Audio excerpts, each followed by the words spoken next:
ഇതുപോലെ മർമ്മം വേറെ എവിടുന്നാ കിട്ടുക? ഒരുത്തിനെ രൂപാന്തരപ്പെടുത്തുവാൻ, മരണത്തിൽ നിന്ന് ജീവനിലേക്ക് നയിക്കുന്ന സുവിശേഷമാണ്. നിങ്ങൾക്കറിയാമോ, ഇതിൻ്റെ അകത്ത് തന്നെ ഈ സുവിശേഷം കേട്ട് അനേകർ രോഗികൾ സൗഖ്യമാക്കിയിട്ടുണ്ട്, മാനസിക രോഗികൾ സൗഖ്യമാക്കിയിട്ടുണ്ട്, അത്ഭുതങ്ങൾ കടഭാരം മാറിയിട്ടുണ്ട്. ജീവിതത്തിന് പല മേഖല തകർന്നവരെ ഒരു കൗൺസിലിങ്ങും കൂടാതെ വചനം പറഞ്ഞുകൊണ്ടിരിക്കുമ്പോൾ തന്നെ അത്ഭുതം കണ്ടവരുണ്ട്. പ്രാർത്ഥനാലയം ഒരുക്കുന്ന മനുഷ്യരക്ഷാ ധ്യാനം.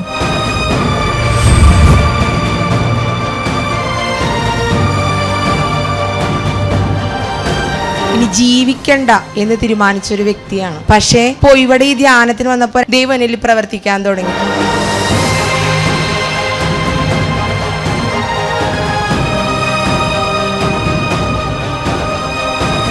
എൻ്റെ വീട്ടുകാർക്ക് പോലും വേണ്ടായിരുന്നു.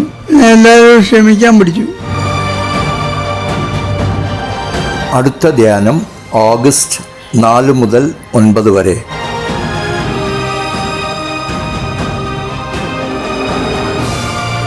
അതുപോലെ എനിക്ക് ഈ 2 കഷത്തിൽ ഭയങ്കര വേദനയായിരുന്നു. ഇങ്ങനെ തൊടാൻ പറ്റാത്തൊരു വേദനയായിരുന്നു 2 കഷവും. ഇവിടെ വന്നപ്പോൾ അതെല്ലാം പൂർണ്ണമായി നീങ്ങിപ്പോകുവാൻ തക്കവണ്ണം ഇടയായി. ഷാരി പാസ്റ്റർ പ്രാർത്ഥിച്ചു. അന്ന് ഉണ്ടായ ആ വിടുതൽ, എൻ്റെ കാലിൻ്റെ വേദന പൂർണ്ണമായിട്ട് മാറി എന്നുള്ളത്.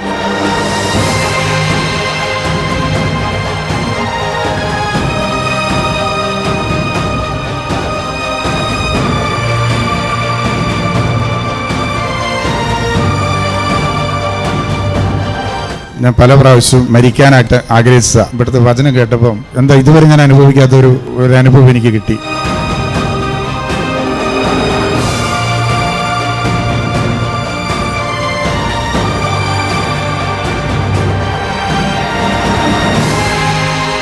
ആ കണ്ണുനീര് ഇവിടെ വന്ന അന്ന് മുതൽ മാറിപ്പോയി. എനിക്ക് ഒത്തിരി വിഷമം ഉണ്ടായിരുന്നുണ്ട്. ശരീരത്തിൻ്റെ വേദനകളായിരുന്നു എനിക്ക് വിഷമമുണ്ടായിരുന്നു. ഇപ്പം പാസ്റ്റർ പ്രാർത്ഥിച്ചപ്പോൾ എനിക്കൊരു വിഷമം എല്ലാം മാറി. എൻ്റെ ആ വേദനകളെല്ലാം മാറി. നല്ലൊരു അനുഗ്രഹമായിട്ട് തോന്നുന്നു എൻ്റെ ശരീരത്തിൽ. ഇതുവരെയും അനുഭവിക്കാത്ത ഒരു ദൈവ സാന്നിധ്യം, ഒരു സമാധാനം നൽകുന്ന ഒരു ദൈവ സാന്നിധ്യം അനുഭവിച്ചു. എനിക്ക് കറണ്ട് ഇങ്ങനെ അടിച്ച് കാലേന്ന് മുതൽ തരിപ്പായിരുന്നു. മൊത്തം ഷോക്ക് പോലത്തെ ഒരവസ്ഥയായിരുന്നു എനിക്ക്. അത് അവസാനം അത് തണുപ്പായിട്ട് അങ്ങോട്ട് ഭയങ്കര കാറ്റായിരുന്നു. തണുത്ത കാറ്റുണ്ടായിട്ടുണ്ടായിരുന്നു. പിന്നെ കർത്താവിൻ്റെ ആണിപ്പഴുതുള്ള കടന്ന രക്തത്തുള്ളികൾ വന്ന് എൻ്റെ ശരീരത്തിന്മേൽ ഇങ്ങനെ സ്പർശിക്കുന്നത് പോലെ എനിക്ക് അനുഭവം ഉണ്ടായിരുന്നു. എൻ്റെ തലയിൽ കൈ വയ്ക്കാൻ വന്ന വഴിക്ക് തന്നെ എനിക്ക് എന്തോ എന്തൊരു കാറ്റുമായി ചുറ്റി ഒന്ന് ഇവിടെ ഇറങ്ങിപ്പോയി. ഒരു ഇലയുടെ കന പോലെ എനിക്ക് തോന്നി ശരീരം. ഞാൻ എൻ്റെ മനസ്സിനെ വല്ലാത്ത ഭാരത്തോടുകൂടിയാണ് ഞാൻ വന്നത്. ഇപ്പോൾ എനിക്ക് ക്ഷമിക്കാനുള്ള ഒരു കൃപ കിട്ടിയിട്ടുണ്ട്. ഞാൻ ഇപ്പോൾ 3 മാസം കഴിഞ്ഞത് 4ാമത്തെ ധ്യാനമാണ് ഇവിടെ സംബന്ധിക്കുന്നത്. ഇവിടെ കൂടാൻ ഇടയായത് ഒരു വലിയ ഭാഗ്യ പദവിയായിട്ട് തന്നെ കരുതുകയാണ്. SVJയിൽ നിത്യജീവന്റെ മൊഴിയുണ്ട്. ഇതാണ് യഥാർത്ഥ സുവിശേഷം, ഇതാണ് ദൈവരാജ്യ സുവിശേഷം, ഇതിലേക്കാണ് ദൈവം നമ്മളെ വിളിച്ചിരിക്കുന്നത്. എനിക്കിപ്പോൾ മനസ്സിലായി, ഇനി ഞാൻ എങ്ങോട്ടും തിരഞ്ഞു പോകേണ്ട ആവശ്യമില്ല, ഇത് തന്നെയാണ് സത്യസുവിശേഷം. മിക്കവാറും എല്ലാ സഭകളിലും ഓടി നടന്നിട്ടുള്ളവളാണ് ഞാൻ. ഇവരെ കുരുടനെ വഴി കാണിച്ചുകൊണ്ടിരിക്കുക, അനേകരും നശിച്ചുകൊണ്ടിരിക്കുക. അവസാനം ദൈവം സത്യം അറിയിച്ചു. ഞങ്ങൾ പല പ്രാവശ്യം വന്നിട്ടുണ്ട്. അങ്ങനെ കുറേ സംശയങ്ങളുമായിട്ട് ഇവിടെ വന്നു.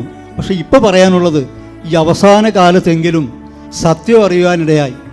ഞാൻ ഇവിടെ വന്നത് പിന്നെയാണ് ദൈവരാജ്യ സുവിശേഷം കേൾക്കുവാനിടയായി തീർന്നത്. ദൈവദാസന്മാരിലൂടെ എനിക്ക് ഒരുപാട് ദൈവത്തിൻ്റെ വചനങ്ങൾ അത് മനസ്സിലാക്കുവാൻ കഴിഞ്ഞു.